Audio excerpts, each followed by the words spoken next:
That is nonsense. So they build a school and take their pictures for their Instagrams during the day, and at night, locals have to tear everything they've done because it's terrible and build it all again. The funny thing is, when you're on a solo trip, you don't really spend time alone. When the Masai, they come to Zanzibar, they become really weak. And I'm weak because I don't drink blood anymore. If you do not find a husband, come and be my fourth wife.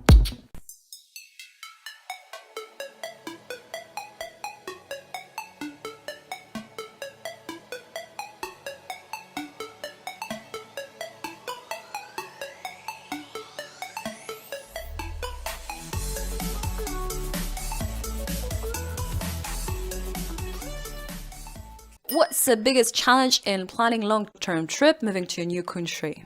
It's money. So most of the time, if you move to another country because you're not a legal resident over there, you're just a traveler, you're not going to be able to open up a local bank account, which charges you exorbitant amount of fees when you'd want to withdraw money on the ATM. So you either have to carry wads of cash with you, which is quite dangerous, or you get some special bank cards that there are, which have free ATM withdrawals. So for example, right now in Lithuania, SEB Bank for sure has about 500 euros free withdrawals all over the world.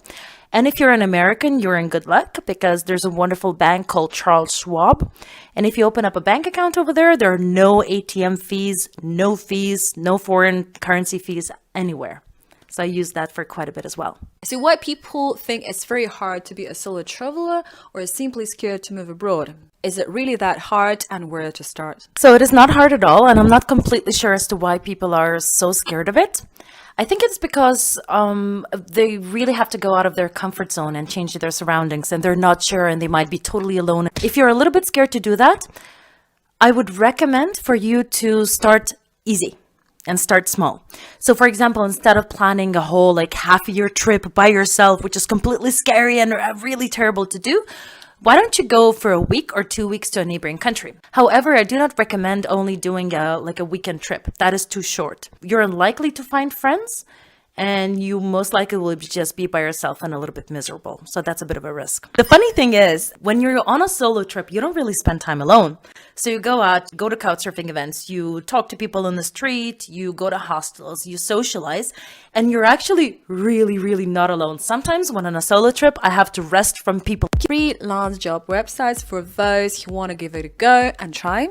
So my favorite website is Workaway. It connects hosts, which can be anything from families to businesses to hostels, hotels, farms, you name it, absolutely anything. And you go there, you connect with the host, and you work part-time, so about 20 hours a week usually. And they offer you accommodation and food, depending on the place. And you have some free time. So for example, I think one of my most memorable experiences has been in the German Potato Hotel and Spa. I've also volunteered and lived in a hostel in Kosovo and Pristina for 1 month, and also in Morocco in the mountains. And I've known one girl, she did a workaway on a barge in France and sailed all of the canals of France. So when it comes to sailing, there are two very good resources for traveling. One is a Facebook group called Sailboat Hitchhikers and Crew. It's a little bit like couchsurfing for people who want to go on boats. You can be looking for company, for crew, for suggestions, for whatever you want. Another resource like that is Crew Bay, which is similar. You can sail the 7 seas using them. And if you're a professional sailor, you can actually get paid on Crew Bay. Fair enough. Do not ever pay for a volunteering program. This is bullshit. So most of the time, they just take money off of you from basically young people or their parents who think that, oh, you're going to volunteer in Africa and it's going to be such an experience. Look at your CV. It's going to be great. And I'm going to do something very noble. In reality, most of the time you go there, at 19, you have no skills. And you're like, oh, let me build a house or let me build a school.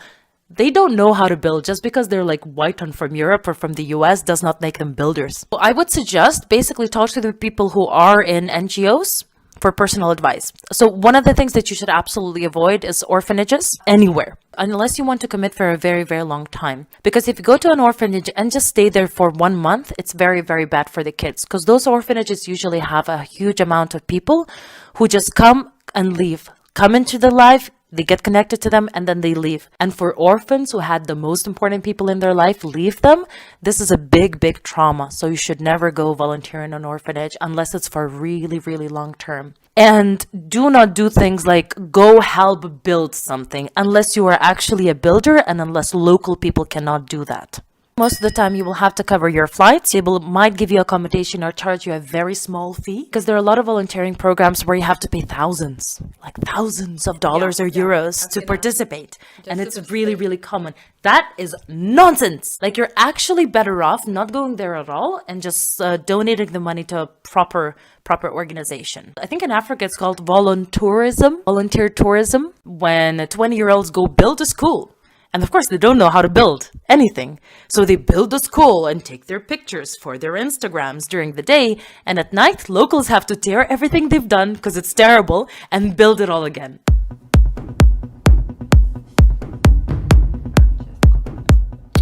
Life in Maasai tribe, what was most interesting, inspiring, and different compared to Lithuania or any other European country? This is a really broad question. I would like to answer by almost everything's different. The young men and women wear the traditional clothing at all times.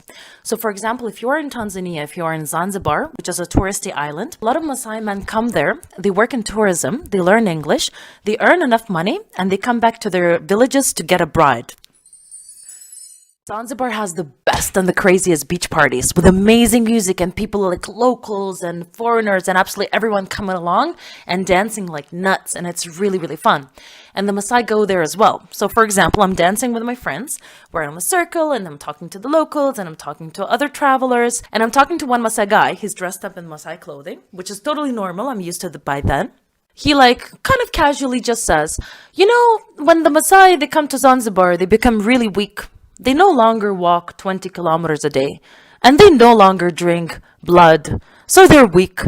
And he's saying it like it's the most normal thing in the world. He's like, yeah, we drink blood, that's totally normal, and I'm weak because I don't drink blood anymore. And I've also spent some time with the proper Maasai tribe, close to Iringa. There are some very interesting experiences over there. So one of them, I was talking to this big, massive Maasai patriarch, basically, like the head of the family. We were talking through his son who spoke English, and we could communicate. So of course, I asked questions about the meaning of life, what is a good life for a Maasai, etc., etc. And at some point, this big, really important patriarch asks me how old I am. I'm 28. At that time, I was 28. And he says, are you married? No, I am not married. He was a little bit shocked and he felt really, really sorry for me. Marry me for 20 rupees? Okay, so for the Maasai women, if they're 28 years old and in their culture, if they're not married by that time, they're screwed. Like it's really, really bad situation. So he felt so sorry for me and he said it so kindly and so beautifully with such care in his heart. He said, don't worry, Ugne. If you do not find a husband, come and be my fourth wife. And I noticed that the wife and the husband, they don't really even eat at one table. They talk, but they really live in different worlds. They have their own friends, people to hang out with. And I asked them, like, is the husband and the wife in the Maasai culture friends? They were laughing at me. They're like, friends? No, of course they're not friends. If a wife and a husband are friends, then they're not going to respect each other and they're not going to fulfill their duties. And on one hand, it's a bit shocking for us. On the other hand, in a way, it makes sense because if you become really, really close and very, very friendly with someone, you allow yourself to be more rude, to be nasty to them. If you have this more formal relationship, it actually can avoid a lot of the trouble. But the children, they're really, really calm because if their mothers are away, there's always going to be someone close to them who will take care of the child. They seem way more psychologically there. So what's the main reason you like traveling? Traveling is a bit like a cheat code to extending life. Perception of time really expands. So 1 week feels like 3 weeks. And you really, really, really feel like you're living. As to why that is, I think one of the main reasons is because when we live in a lifestyle that's monotonous and that's very similar. So day in and day out, you wake up at the same time, you see the same things, it's routine. So then your brain goes into a kind of a sleeping mode. And then because everything is so repetitive, you do not remember things as well. And then time just flies by, whizzes by. Whereas if you have different inputs all the time and there's something new, you're always a little bit stimulated and really feel your life.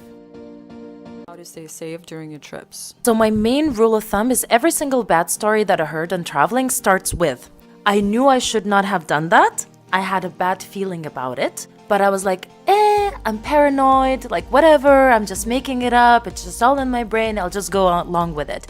And then something bad happens. So when I travel, I have this golden rule. whenever I have a feeling of I should not be doing this, or like this is a bad idea, I absolutely unquestioningly trust my gut and not do it. And so far it has kept me out of trouble. Most of the time, if I do my own research, I find overly scared. Oh, it's so dangerous! And usually it's nonsense. It's total nonsense. So I don't do my research online about safety. I just talk to locals and I talk to travelers, and they usually give me the best information and the most up-to-date information. That was Ugne, and thank you very much guys for watching my video. Please put like, dislike and comment below if you'd like to be a full-time solo traveler, and I'm gonna see you next week. Mwah. The end. Mwah. All through my wild days, my mad existence.